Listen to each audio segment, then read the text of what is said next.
On m'appelle Nangbo Kwehome Missirou.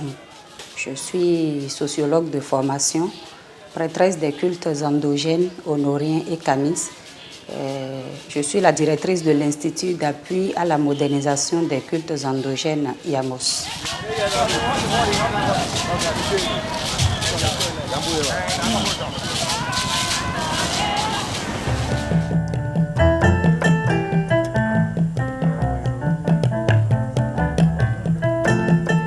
IAMOS, comme le dit le nom, vise la modernisation des cultes endogènes.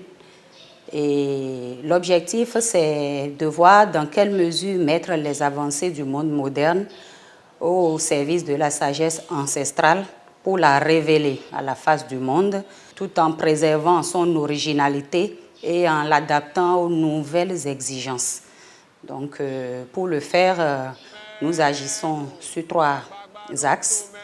Le premier qui est la transcription des cultes, des rites cultuels et familiaux, de même que les connaissances précieuses laissées par nos vénérables ancêtres.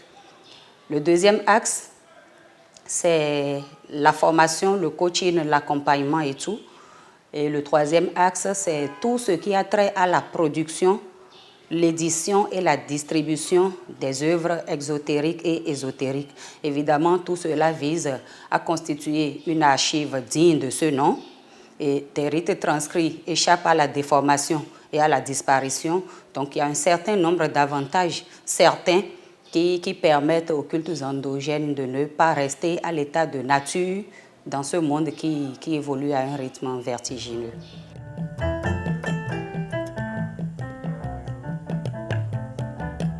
La santé de la reproduction, pour ce que je sais, c'est tout ce qui a trait au bien-être sur le plan sexuel. Je veux parler de la planification familiale. Je veux parler de la sensibilisation, de la prévention et de la prise en charge.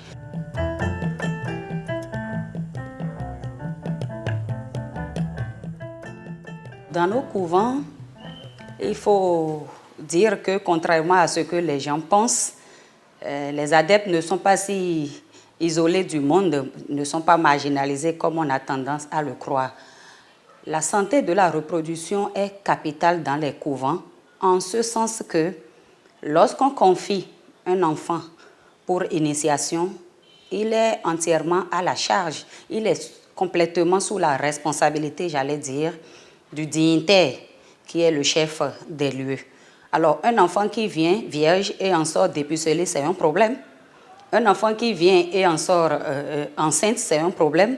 Lorsqu'une femme mariée vient et en sort enceinte d'un autre homme, c'est vraiment une tollée générale. Alors, les sanctions peuvent être variées. Il peut s'agir des sanctions sociales, c'est-à-dire plus personne ne lui envoie des adeptes et le couvent peu à peu disparaît. Ou alors, compte tenu de l'envergure de l'incident, les membres de la corporation peuvent décider par voie hiérarchique de le sanctionner, allant jusqu'à fermer son couvent. Donc, il y va de l'intérêt du chef de préserver la santé sexuelle des enfants. Alors, comment ça se passe? Je dois avouer que ce n'est pas des séances d'éducation formelles, comme ce qu'on pourrait observer au niveau des agents de santé. C'est le quotidien. C'est dans le quotidien qu'on donne l'éducation sexuelle aux enfants. D'abord, les adeptes de sexe masculin sont d'un côté, sous la supervision du Rounsor. Les adeptes de sexe féminin sont d'un autre côté, sous la supervision des Nan et Nangbo. Donc, lorsqu'elles ont leur menstru, lorsqu'elles ont des problèmes en lien avec la sexualité, c'est celui qui les supervise qui traite de ces questions avec eux en les observant dans leur quotidien parce que c'est une forme de socialisation également. Alors, depuis la nuit des temps jusqu'à nos jours, je dois avouer que pour ce qui concerne la santé de la reproduction, dans nos couvents, on s'occupe plus de la préservation de la santé sexuelle des enfants que de l'éducation en lien avec la santé de la reproduction. Et je m'explique. quand les initiés viennent, on prend des dispositions pour éviter les grossesses non désirées, pour éviter les violences basées sur le genre, pour éviter les maladies sexuellement transmissibles. Au niveau des hommes, par exemple, nos aînés détiennent des connaissances qu'ils ont transmises à de dignes successeurs. On peut aller jusqu'à contrôler la virilité de l'homme pour empêcher qu'il fasse ravage dans le couvent pendant qu'il y est interné. Au niveau de la femme, il y a des méthodes de contraception, des méthodes traditionnelles qui sont ébranlées, parfois même à leur insu. C'est pour ça que je parle de plus de préservation que d'éducation, parfois à leur insu pour les empêcher, soit de tomber enceinte, soit d'avoir accès au sexe. Des dispositions peuvent être prises, par exemple, au niveau de la femme, lorsque l'homme s'en approche, il perd l'érection. Des dispositions peuvent également être prises tout en voyant l'orifice de la femme bien ouvert, c'est fermé entre griffes, il n'arrive pas à y accéder. Donc voilà des dispositions que les chefs prenaient dans les couvents à l'insu des adeptes. Aujourd'hui, avec la modernité, c'est vrai que certains sont impliqués, savent qu'ils sont contrôlés, d'autres ne le savent pas. Donc les éducations comme ça dépend de l'organisation de chaque couvent.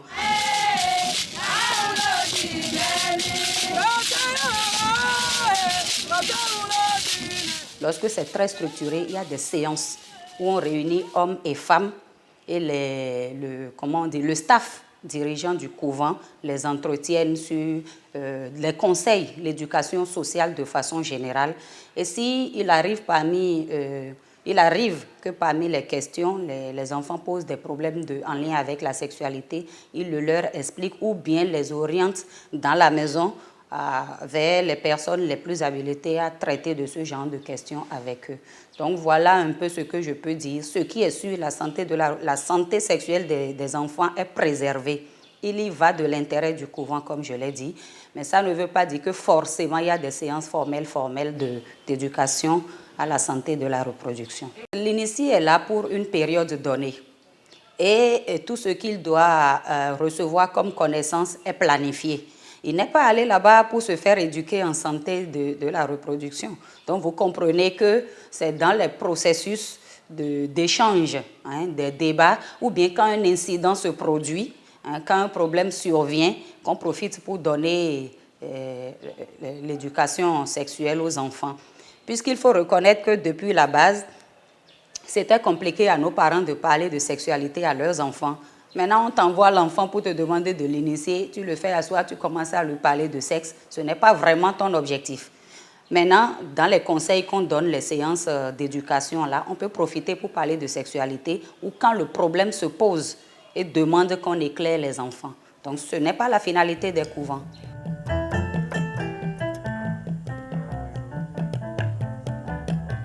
Je n'ai rien contre. Il existe des méthodes traditionnelles. Il existe des méthodes modernes. Bon, chacun fait son choix en fonction des exigences qu'une telle ou telle autre méthode lui inflige.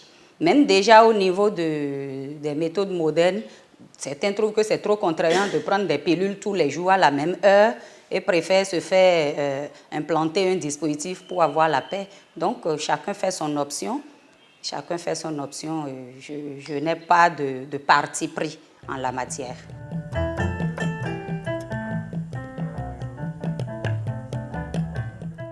On ne peut pas dire que le besoin n'est pas là. Il faut déjà reconnaître que, quoi qu'on dise, il y a une forme de modernisation qui est rentrée dans les pratiques.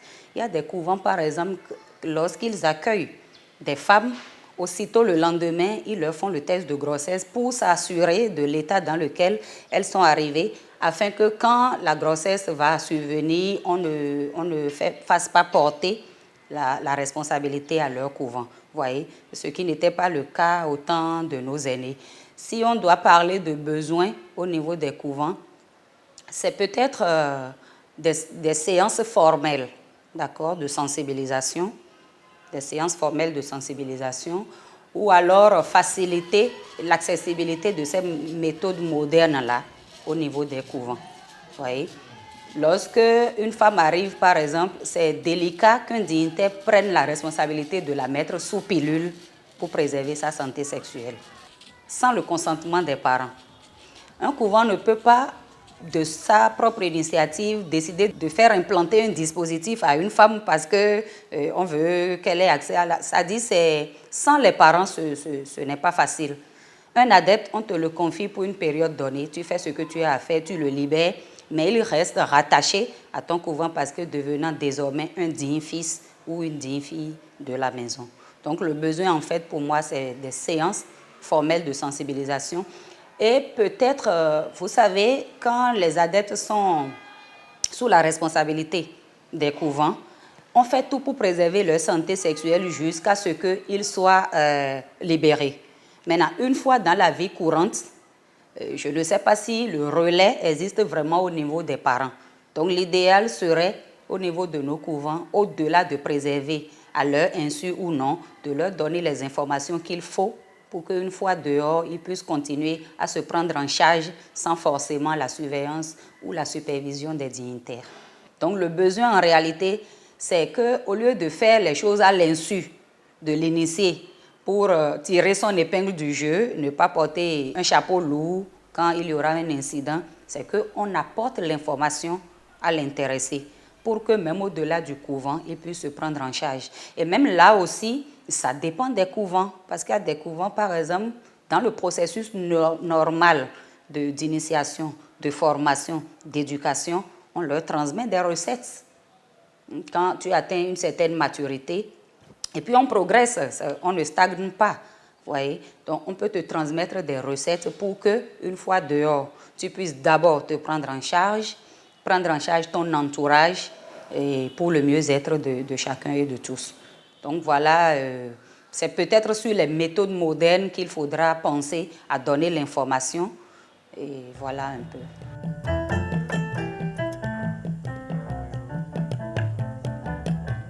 Dans son objectif de moderniser les cultes endogènes, IAMOS donne des formations. Nous donnons différents types de formations. Ça peut être des renforcements dans des compétences spécifiques données, tout comme ça peut être des conférences grand public sur des sujets qui intéressent vraiment le milieu endogène, les initiés et les sympathisants. Bon, c'est vrai que je vois mal un couvent aujourd'hui demander de lui-même à IAMOS de venir donner un enseignement sur la santé de la reproduction à ses adeptes. Parce que quand on met les thèmes, nous faisons appel aux spécialistes, ceux qui peuvent mieux traiter de ce thème-là pour animer la conférence. C'est payant parce que IAMOS est à but lucratif. Du coup, ça m'étonnerait qu'un dignitaire débourse de l'argent pour que nous, on vienne parler de la santé de la reproduction, entouré de spécialistes à leurs adeptes. Peut-être que si on a l'accompagnement des partenaires, on peut voir dans quelle mesure ça peut se faire. Parce que si c'est gratuit, en principe, le problème ne se pose pas. Il suffit, selon nos pratiques, d'aller voir le dignitaire et demander la voix en griffe, comme ça se dit dans notre milieu, convenir d'un programme qui ne gêne pas le déroulement normal des activités de son couvent et peut-être profiter pour lui demander, même ceux qui ne sont plus internés et qui ont pris par là, qui sont ces adeptes, de leur faire appel pour que eux tous, parents comme enfants, viennent écouter un peu le message qu'on a à délivrer. Je pense que c'est de cette seule manière qu'on peut accompagner le milieu initiatique dans le processus d'éducation en santé de reproduction.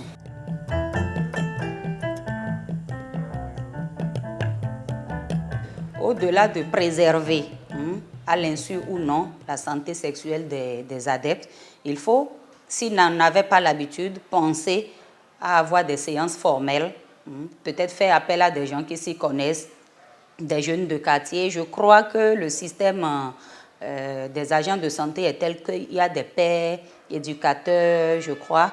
Ils peuvent appeler ces gens-là peut-être pour des séances formelles, une matinée, pour vraiment apporter l'information à leurs initiés.